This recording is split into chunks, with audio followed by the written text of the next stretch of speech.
نشهد أن لا إله إلا الله وحده لا شريك له الحمد لله رب العالمين الحمد لله الوالي الكريم وصلى الله على أنبياء أجمعين والمسيح والمهدي والمجدد لمن مرسلين. Are we not the bearers of witness that nothing would exist if Allah didn't create it? And that He is alone and has no partners? And that all gratitude is for Allah subhanahu wa ta'ala, the sustainer of all the boundless universes. All gratitude is for Allah subhanahu wa ta'ala, the generous eternal friend. And send salutations of Allah on all of His prophets and His apostles, and on the Messiah, the anointed one, and on the Mahdi, the guide, and on the Mujaddid, the reformer, which was all sent from Allah subhanahu wa ta'ala. We send greetings and we send peace throughout the boundless universe to all. Assalamu alaikum wa rahmatullahi ta'ala wa barakatuh. You're now listening to The True Light with As-Sayyid Al-Imam Isa Al-Hadi Al-Mahdi. Could you break down chapter 2, verse 7 of the Holy Quran and how it relates to people who hear the truth, but then they always want to argue with you?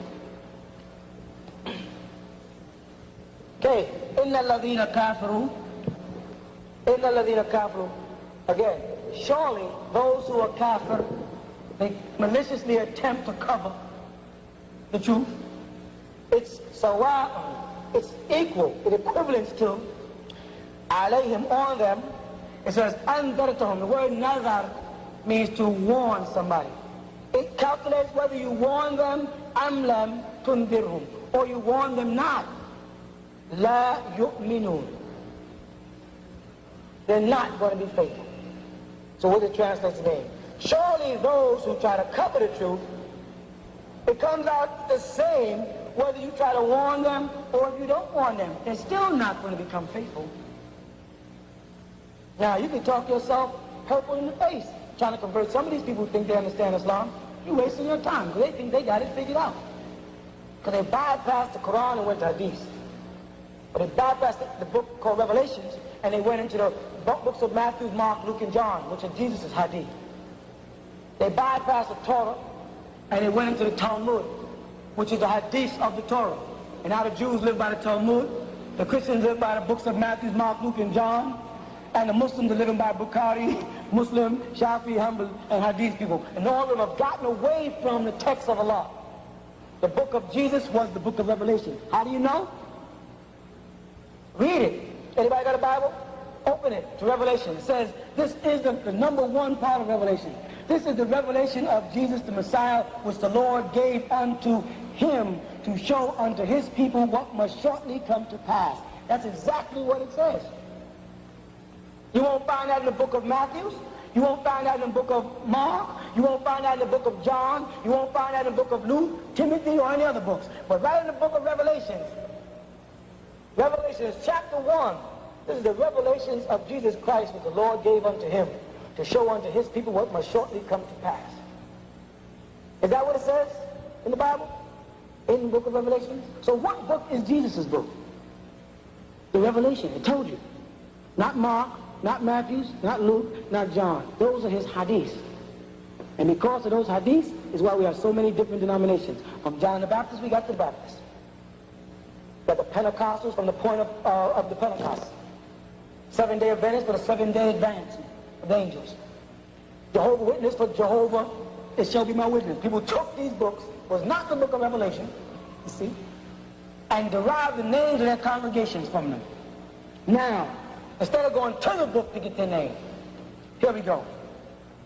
Masjid Taqwa, Master Fair, Master Jamia, Community Mosque, Masjid Iqwa, the Brothers Mosque, Yasin Mosque. The Yasin is a symbolic meaning of Allah. None of these are in the Quran. Nowhere in the Quran does it tell you to call yourself Master Iqwa. But in the Quran it does say, Ya ayyuhalladhina amanu kunu ansarullah. Oh, you who believe, be ansarullah. Kunu is an order tense for a group of people. Kunu ansarullah. Be aiders in Allah's way. Oh, you who are of the faithful.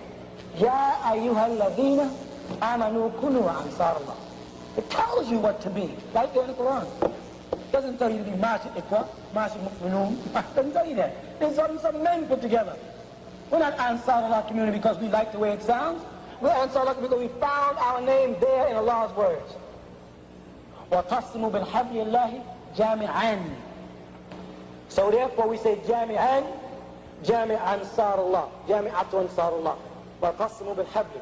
وَقَسِّمُوا, grab a hold of the habl Allah, of the rope of Allah. وَقَسِّمُوا بِالْحَبْلِ اللَّهِ, as a جَامِعًا, as a community. Communities do not come to the mosque only on Friday and then going about their many ways. That's what the Quran says. It says, جَامِعًا وَلَا تَفَرَّقُوا. The word faraq is from the same word as nufarq, distinction or differences. Now, hold on, tuggle on the rope of Allah as a community, it says. And don't be divided. You walk into a mosque and everybody's dressed different. Prophet Muhammad wore misk and what? Rose or musk oil. You walk around people, they got on sandal, and they got on Nubian and Kush, and people smell like a bowl of fruit walking the mosque. All different kind of clothes. Prophet Muhammad wore white, and he wore black, and he wore green. He did not wear blue. Muslims don't wear blue. I don't know why these Muslims in this country persist on wearing blue. You won't find in any books in any Islamic country where blue is worn. They don't wear it. It's a symbol of the tribes of Judah, of the house of Israel. It's one of their colors, the coat of arms. They don't wear the color blue. Though we were called the blue people. But people who put it on. Sisters persist on calling a wall a veil. Hijab is a wall, not a veil. Hijab is a wall that they live behind, the Arab women.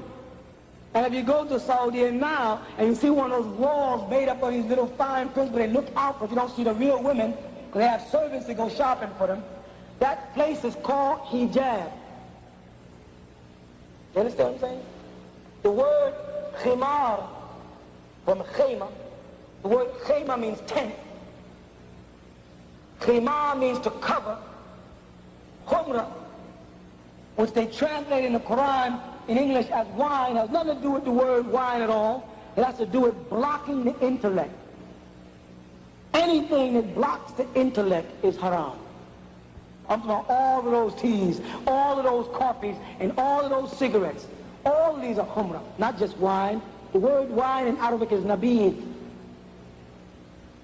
Khumra, intoxicant, something that intoxicates, that blocks and clouds the vision. That includes cigarette smoking. There's a lot of things that we got to probe into when we set up a nation. When we set up a people, we're going to raise the children. A lot of things. We got to have examples for them. We have to have laws. We have to know. We can't be dependent on a bunch of books from Lahore, Pakistan, by a bunch of people whose tongue is not even Arabic. If anything, you better train your children in Arabic and let them translate for you. You follow? It'll be a lot better for you to pay for an Arab to come here to train your child than for you to go over there and spend 5 years away from your child trying to learn it. Isn't it simpler just to raise the money and bring them here and let them teach your children? That's simple. Take them out the city, buy a farm, buy some land, learn to defend yourself, get ready, because jihad is coming. Don't you see what's happening in the Middle East? So what's going to happen when Hajj comes around and Mecca is controlled? This is in the making. This is the jihad. The Antichrist, I know y'all know, is already here. You can see the works of the Antichrist everywhere you look. They tell you when the signs of the Antichrist would be right in Matthew 24. Wars and rumors of wars. Nation against nation and kingdom against kingdom. Pestilence. Earthquakes in all types of places. This is what Matthew 24 tells you. Are we not in the time of wars and rumors of wars? Isn't kingdoms against kingdoms and nations against nations? Is that not the time we're in? Yes. The book of Revelation is manifesting itself right now. It's sad that the Muslim world don't read it, because if they did, they'd find themselves in it and see themselves as the kings of the East, of which the Antichrist is going to rise right out of them. It's right in the Quran, it's the Bible, out of the beast of the earth. It's going to come up and rise right in the midst of Mecca. When you look at the word dabab in Arabic, you get the word tank. A tank. It's already there. The word Arab means earth, planet earth, or ground. Dabab in Arab means tanks up on the ground. That's different than in the books of Revelation about the judgment day. When they speak in the judgment day, let me show you what it says about the angel coming down. Revelation 9, and the fifth angel sounded, and I saw a star fall from heaven unto the earth, and to him was given the key of the bottomless pit, and he opened the bottomless pit, and there arose a smoke of the pit as the smoke of a great furnace, and the sun and the air were darkened by reason of the smoke of this pit. Let me understand, church. He saw a star fall, and when the star hit the ground, it passed in like a pit, and up and out of that pit gushed forth smoke. He saw a light shoot, and he saw it fall and hit the earth and go down, and then it gushed forth into smoke and fire. This look familiar? Does that look familiar? That looks like an atomic explosion he's describing. Remember, this is John. They didn't have atomic weapons then, so he had to use what he knew. He said he saw it go down into the ground, into the bottomless pit. They call it, you know, the Bible says Hades. You know what Hades is? The center of the earth. That's all it means. It went down into the ground and gushed up smoke and fire and blocked out the sun. Radiation. A radiation storm. The sky becomes blackened. That's what he says. I saw a star fall from heaven upon the earth, and to him was given the key of the bottomless pit. That means he opened the floor to go in. And he opened the bottomless pit, and there arose a smoke out of the pit as the smoke of a great furnace, and the sun and the air was darkened by reason of the smoke of the pit. And there came out of the smoke locusts. Now this is very important. Upon the earth. And locusts do what? Huh? Fly. He saw locusts on the earth go up. Watch what happens. And unto them was given the power, as the scorpions of the earth have power. What do scorpions do? They sting. They kill. This locust has the power of a scorpion, Allah says. And it was commanded them. They were being commanded. You understand that? You understand locusts being commanded? Okay. That they should not hurt the grass of the earth, neither any green thing, neither any tree. Do you know of any locusts that do not eat trees and grass? This is describing something that's going to become clear soon. But only those men which have not the seal of God, as they say, in their foreheads. And to them was given that they should not kill them, but that they should be tormented 5 months. That's a radiation fallout. And the torment was the torment of a scorpion when it strikes a man. You know what happens when a man gets struck by a scorpion? What? His body turns to heat. His face breaks out. He begins to dehydrate. His eyes can even bulge out of his head. You know what that is? The same thing that happens when radiation falls out. The body feels like it's on fire. The body begins to turn inside out. But they're going to tell you that these are not locusts pretty soon. And in those days shall man seek death and shall not find it. Why is man going to seek death then? Because after radiation fallout, the condition of the world and the condition of people who are disfigured from it, people are going to want to die and they're not going to be able to. People are going to seek death and can't find it. This is the same thing we Muslims know as zilzal in the Quran, the earthquake. Same time, the shaking. Watch. And the shapes of the locusts, now here they go. And the shapes of the locusts were like unto horses prepared for battle. A formation. You understand? And on their heads were as it were crowns of gold. He saw the sun reflecting off of something. A plane. And their faces were the faces of men. You saw the tiger fighters that they used to bomb? The planes where they draw faces, the mouths of lions on them. They have those again. And they had hair as the hair of women. And their teeth is the description of the drawing. Were as the teeth of lions. He described in a plane, a fighter plane. This is what John saw 2,000 years ago. There was no planes, so he described them as locusts, flying in formation and shooting off something that stung the earth. But this happened after a great one fell and made an atomic explosion, which means there's going to be a first bomb, which is not a regular bomb, it's a nutrient bomb. Why? How do you know? Because it says it won't be hurt nothing but men. It won't destroy the plants or anything but men. Neutron. Before the neutron bomb was even thrown up, this man saw this vision. All right? They had breastplates, as were the breastplates of iron. Have you ever seen a locust with an iron plate? What did John see? John saw planes flying in formation. He saw a plane shoot a star upon the earth in a great explosion. And then he saw it moving across the earth and take light into the sky in formation by command of someone. And stinging the earth and stinging men. But the bombs they dropped did not destroy any of the plant life, only human beings who did not have the mark of the Almighty. You find it as a mark of the beast in the Bible also. But the mark of the Almighty is called Bism in Arabic. The mark that a Muslim gets from prostration. That don't mean go burn your head. It's not the mark by burning your head, it's the fact that you rise to prayer. Yuqinu salat. That's what it's talking about.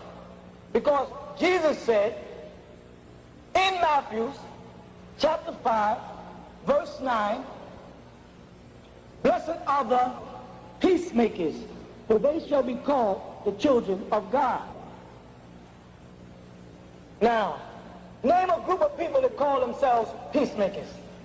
Christians call themselves the peacemakers. It says, Jesus said, because they believe in Jesus, blessed are the peacemakers, for they shall be called the children of God.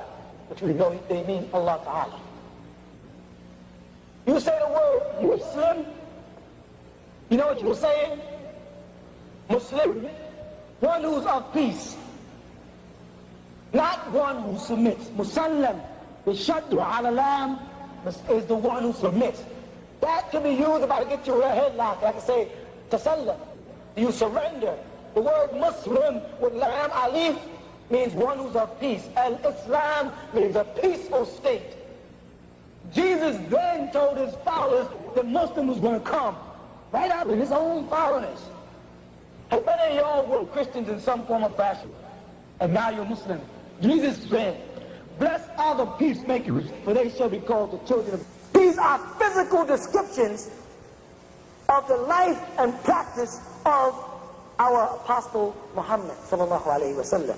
How he dressed, how he ate, how he sat, how he laughed, how he pointed, how he talked. All of these things are mentioned in detail in the Sunnah. And he said to us, I left you with only two things, right? Two things I left you with. The Quran and my Sunnah. And then he said, do the opposite of the mushrikeen. Who are the mushrikeen? Anyone who does not believe in Tawheed, wahdahu la sharika lahu, is mushrikeen. You know what? It's sad. There's a whole lot of Muslims that are mushrikeen. Because they've now got Allah up here, And they put Muhammad here, right next to each other. Huwa Allah alladhi la ilaha illa huwa. It doesn't always have to be La ilaha illallah Muhammadur Rasulullah. Huwa Allah alladhi la ilaha illa huwa. Huwa wahdahu la sharika lahu. You don't compare Muhammad, our beloved prophet, to Allah in any way. You don't compare the hadith of the apostle to the Quran of Allah. What is wrong? Where'd you go wrong? He said, I left you two things, the Quran and my way. Which one was first? The Quran. The Quran tells a Muslim how to dress. Tells a woman how to walk. It tells a woman, don't walk enticingly. Don't walk heel-toe. It says, don't put your heel down and your toe, because it'll cause your adornments to move. Meaning the woman would switch. So when you see a Muslim woman sleep, say, sister, stop switching. She's supposed to know that. It tells a woman to cover her face over her bosom. He was talking to a man when he pointed to her sister's face. Salma came to him with a thin dress on. And Rasulullah said, take that off. That's the likeness of what should be a curtain in a mosque. And made her take off this thin dress they gave her. And when she came back, the man said to her, well, I said to Rasulullah, how should a woman dress? And he said, only that, that, and that. You don't find in the Hadith any place where it says her face should be revealed. He pointed there, there, there. He does not say anywhere a woman's face should be exposed. You understand? He said to protect her garments, her beauty. What is the most beautiful part of a woman according to the Hadith? The Hadith says the most beautiful part of a woman is her face. You understand that? He's telling them what should be covered and what should not be covered according to the Quran. And if you do, like I have done, I've been to Sharq al-Asad. That means I've been to Saudi, I've been to Iraq, I've been to Syria, I've been to Turkey, I've been all over the Arab world and studied in 3 different countries. I studied in Medina, I studied in Egypt, and I studied in Sudan. And when I leave the city and I go into the bush or the desert of any country, any of them, you find a woman with a face covered. In the bush, not in the city where they've been influenced by modern scholars, everybody trying to become Christians. But you go into the bush of Morocco, you see women with their face covered. Now here's the point. I've heard Muslims say that is tradition and that is custom. Right? But here you are in Saudi here, and a woman got a veil on. And way over there in Morocco, and a woman got a veil on.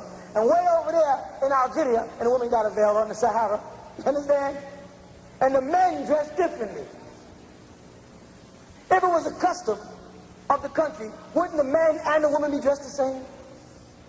When you go to Sudan, you see the men wear a certain type of jalabiya and we wear a very sloppy imma, as you would call it. All sloppy.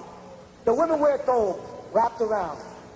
You go to Morocco, the woman wears a jalaba, has a split up side here, has a little hood on the back. The men wear a thing called a jubba, which is a jalabiya, which is very similar to this one here, with a silham, which is like a cape with a hood they put on it. All these men have come out with these fine little minute differences in their dress. But all the women wear the veil. Now let's look at it. Is the native language of Pakistan Arabic? No. Is the native language of Saudi Arabia Arabic? Yes.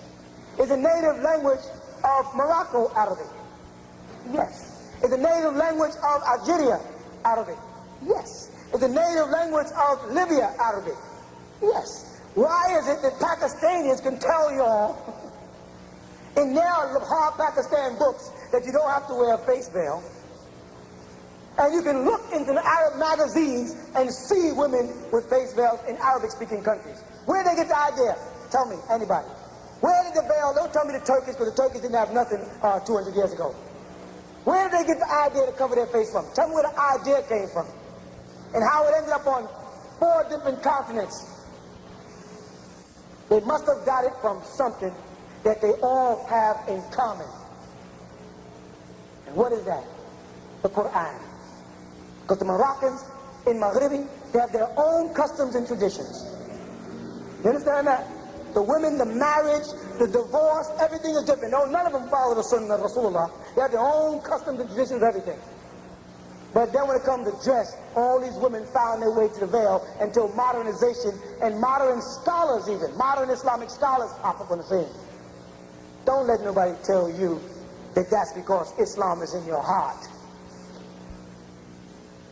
Islam is not in your heart. Islam is in your ruh, in your soul. Islam is in your nafs.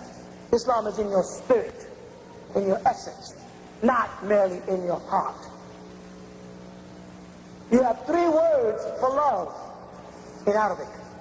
This is what happens. Why it's so important. You have hib, wood, and ishq. 3 different words for love. When you express compassion, it's wood, from the word Dawood or El-Wadud. When you like something or like the way it was done or like how it's done, it's hib. When it's a total control over the whole being, it's ishq. Which one of these 3 do you have in your heart? You understand what I'm trying to say? They're lying to us. Islam is not just in your heart. You have to practice Islam. The Prophet Muhammad said in his hadith that you're going to know the people of Dajjal because they're going to have the sign of a kafir on their forehead. Some Muslims are really looking to see some people with a K on their head. They really think so. You know what the sign of a kafir is on the head? If we were walking down the street and a man was coming down the street, he had a blue suit on with brass buttons, a gun, and a big silver thing, what would he be? If he had on a green suit, fatigues, you know, what would he be? Huh? Soldier, police. If he had on a white suit and a hat that sat up and had a little thing on the top of it, what do you think he was? A cook, a chef. You understand? How do you identify these people? Huh? By what they have on. If Rasulullah Muhammad sallallahu alayhi wa sallam was to be walking down the street, how do you think he'd be dressed? Like the brother in the jalabiyah or the brother in the suit and tie? If Rasulullah was seen on the street, do you think he would have a clean-shaven face, or do you think he'd have more than likely have a beard like this man has here? Huh? Based on the hadith, the sunnah, which describes him, which one do you think he'll look like? Him? Would he look like him, or would he look like a person without a beard? Huh? And if those women followed him, you think they'd have on short ass? Or do you think they'd have on long, loose-fitting garbs and covered bodies? Anybody ever gone to the airport? See the Arabs coming in the groups every morning? All the women are veiled up, then they get in and they take them off. How, why, I don't know. But I know they'll know in Yom Akhir. So, when you see a person, you should know what they are. Correct? Now, he said, meaning Rasulullah, alayhi salatu wasalam, that some of his followers are going to go over to the Dajjal. And they're going to be deceived by promises of wealth the Dajjal is going to make to them. This is what he said. Muslims in the Muslim world are making new deals and new contracts of progress with the Western Christian world every day. Every day. New trade laws, new everything. He said, some of my followers are going to go over to the Dajjal for wealth. And all the Dajjal makes appear wealthy is going to perish. And he said, you'll know them because they have the sign of the kafir. Well, who is the kafir but the Dajjal's followers? All right? Now let me describe the Dajjal's follower. Short haircut, no beard, suitcase, gray flannel suit, and tie and shirt. Correct? So if a Muslim is just like that, who is he just like? He's just like the polytheists. Will you be able to look at him and know if he's a Muslim or not? Huh? No. Should you be able to look at a man and know if he's a Muslim? Yes, you should know your brother in the dark as well as in the light. You should know a Muslim. You should see a Muslim 4 blocks away and say, that's a Muslim or that's a mu'minati. You should know that. That's why the Prophet Muhammad said, you'll be able to look at the Dajjal and see the sign of kafir. Because when you look at him, you're going to see a kafir. Now, there's what they call mutakhir in Arabic.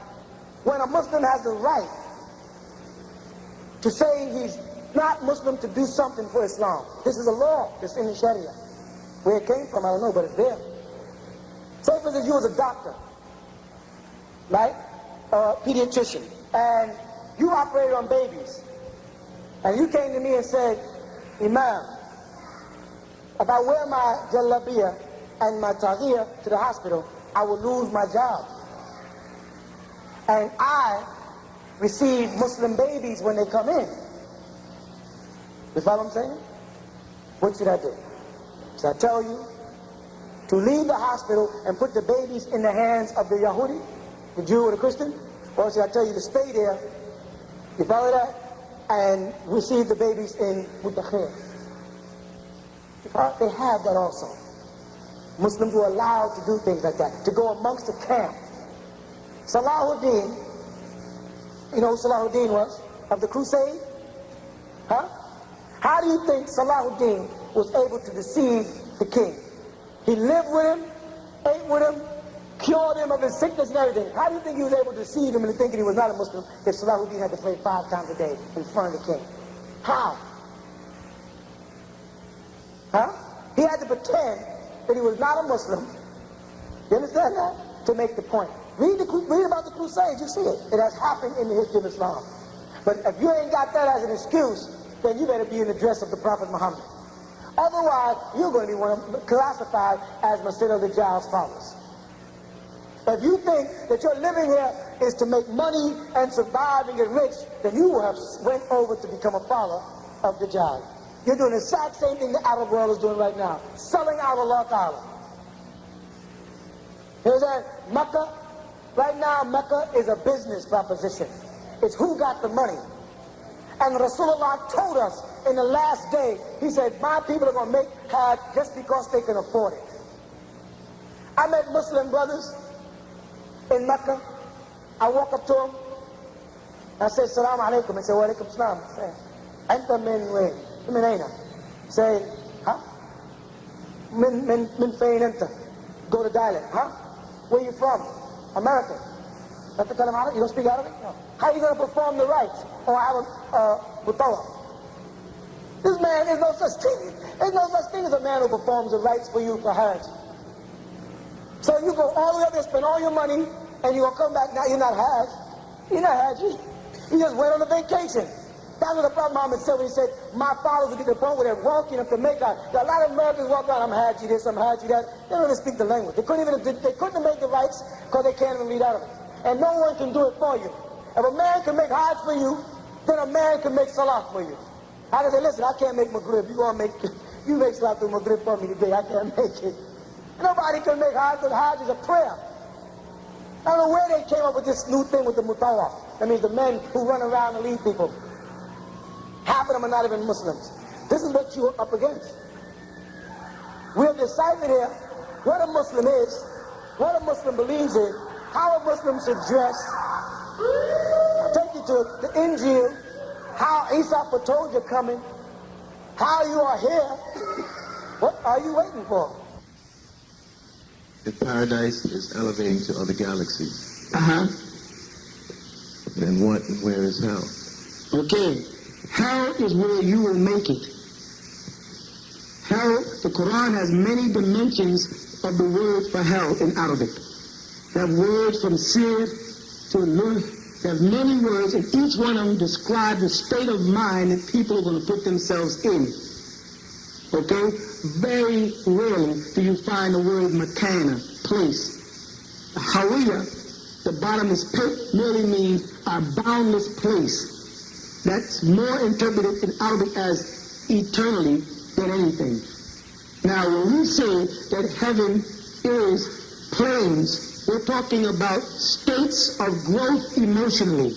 Planes are not merely places. Places and things deal with nouns and physical objects that have to do with, like I mentioned earlier, the motion of molecules on the physical plane, right? Matter. When you start speaking about the planes emotionally and man elevating to those planes, we're talking about his spiritual growth and the speed in which his etheric body transforms into a spiritual body and into a soul force. And at the rate it's moving, he'll begin to vibrate on different levels. The same way, the room you're sitting in, the light could become so bright until your octave nerves will cut off. That does not mean the light is not there. It means it got so bright that you can no longer take it. It will just block out your ability to see. Man has to elevate again back to their stage. And depending on his spiritual growth will determine what he as a spiritual being will create in his environment that Allah Ta'ala refers to as Jannah in the Quran. The garden. He doesn't call it a place, he calls it a garden, and describes things that people on a physical plane can identify with. Rivers flowing in green grass and couches laid for man, because to describe a spiritual state to physical people is next to impossible. So he has to give you likenesses on the physical plane that you can identify with. You follow that?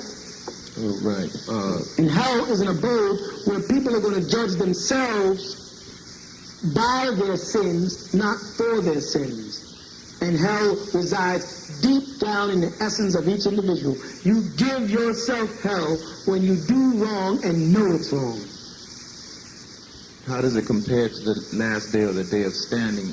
Okay. You put that in relation to In the Quran, Allah Ta'ala, in the Holy Quran, Allah Ta'ala teaches us that there are three stages of the end.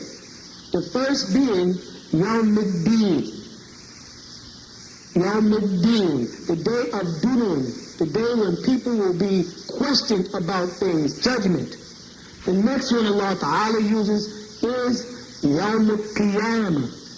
Yawm al-Qiyamah. The word Qiyamah comes from the Arabic word Qum, to stand up or to rise up.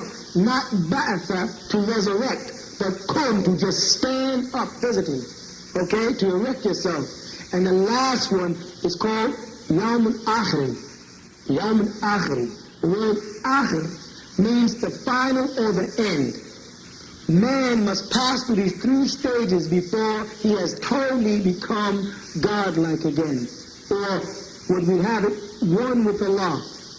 That means, after his domain on the physical plane, the first thing is Yawm al-Din. Or Yawm al-Qiyamah, I should say. The day when he will come back as a sun-dried body, or a spiritual body, the Quran says, and stand to be judged. Yes, the first one is Yawm al-Qiyamah, to rise up, whether he's dead or alive, and in the spiritual form, go before the Ush Allah, the throne of Allah Ta'ala, and at that point, he will start Yawm al-Din, the day when his records will be passed from Sijin or Ilion, the two places mentioned in the Quran as the prison or the exalted abode, where the records and deeds of mortals are kept. You follow? Yeah. Then, after that record is passed to him in either his right hand from the front from Ilion or his left hand from the back from Sijin, then he goes to Yawm al-Akhir. Yawm al-Akhir in the Holy Quran is equivalent to the second death in the book of Revelations. What do I mean by the second death? Man dies here, then starts his judgment. And then as a spiritual being, whether or not he will go into Jannah, eternal salvation in the presence of the bosom of Allah Ta'ala, the Quran says, wherein he will reside khaliduna, eternally based on what you call time on earth, or will he be cast into the pit with Satan and the likes of him, you follow? Which will be his second death. He's cast into a pit, that's the second death, where he will reside with Satan and his. Because remember, Satan as an angel cannot be destroyed. He's an angel of light. Him and his host of beings and the stones of Sijin will make up with the tormentation that you believe in your mind is hell, and thus will project yourself into for suffering. Not you per se, but people. Alright? Keep questioning. Till you get it out your mind totally. Yeah, I'm still a little confused with this because you can live through this life and pass on. So my question is, how do you get through these different stages, or can we all get through these stages here? They're growth stages. See, most people have lived many times before. Right? The scriptures confirm that Elish was Yahya, that John the Baptist was the return of Elijah, and that Moses and Elijah appeared to Isa on the mount in front of him. You follow that? These spiritual beings. The scriptures from the Quran straight back to the Injil, to the Torah, confirms the presence of angels in the form of men that incarnate to human beings. Like when the angel Jibreel, salam alaikum wa rahmatullah, appeared before Rasulullah Muhammad in the cave in Laylatul Qadr to give him the revelations of Al-Quran al-Kareem, right?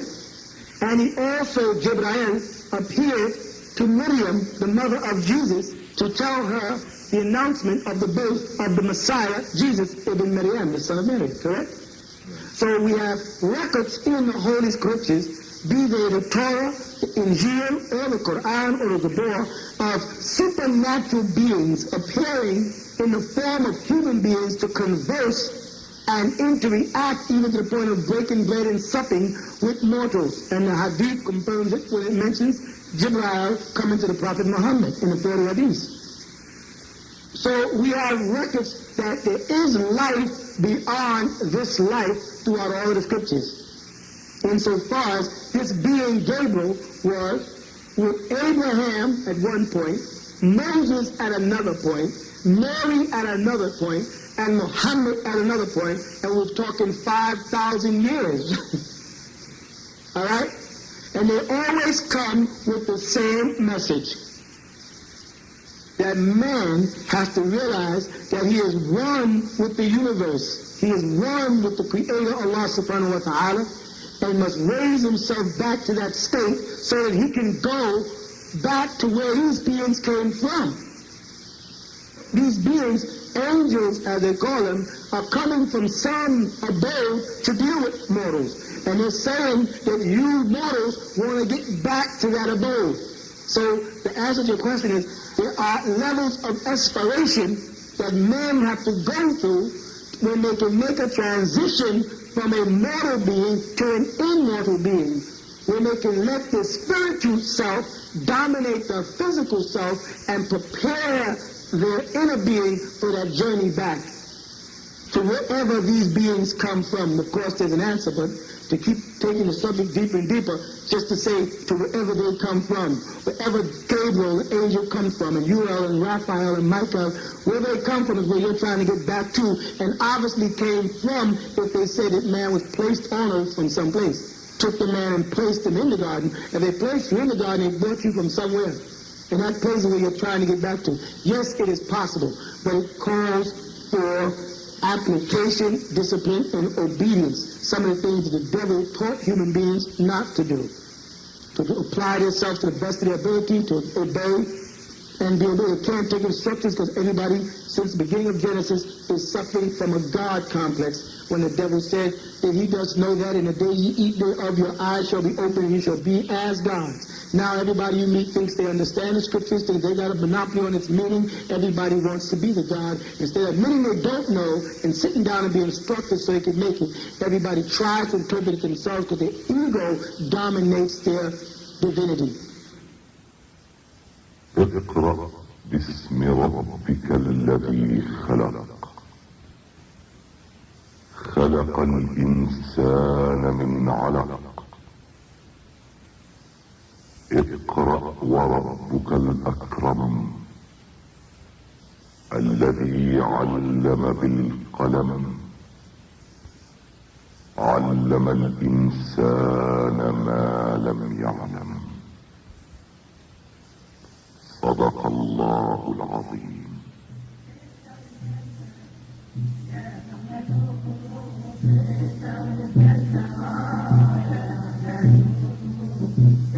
Those are verses 1 through 5 of Salatul Alaq from the Holy Quran chapter, Separation of Cells. Now the 96th, originally the first chapter revealed to the Prophet Muhammad, peace and blessings of Allah be upon him. Translation by As-Sayyid Imam Isa al-Hadi al-Mahdi. And it reads as follows: Begin all things with the illustrious names of Allah, the Healed of the Most Merciful. O seal of the prophets of Allah, Muhammad, by the supreme sovereignty of your sustainer and creator, you are being ordered to read, by beginning with the name of your illustrious sustainer who created all things. He, Allah, created all human beings of a separating cell. So read, because your sustainer, Allah, is most generous. He uses the quill to teach. He, Allah, taught human beings what they would have never known. You have been listening to The True Light with As-Sayyid Imam Isa al-Hadi al-Mahdi. The Nubian Islamic Hebrew Mission would like you to write or send questions to True Light, 719 Bushwick Avenue, Brooklyn, New York, 11221.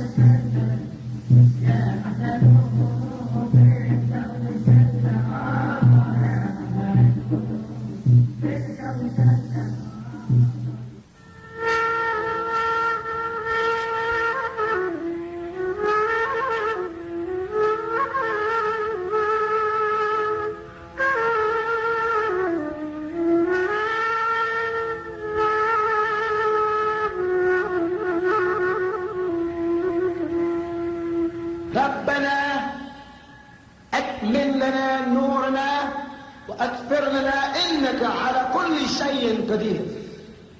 This is from the 66th surah of the Holy Quran, the 8th verse, and reads, O Sustainer, complete for us our light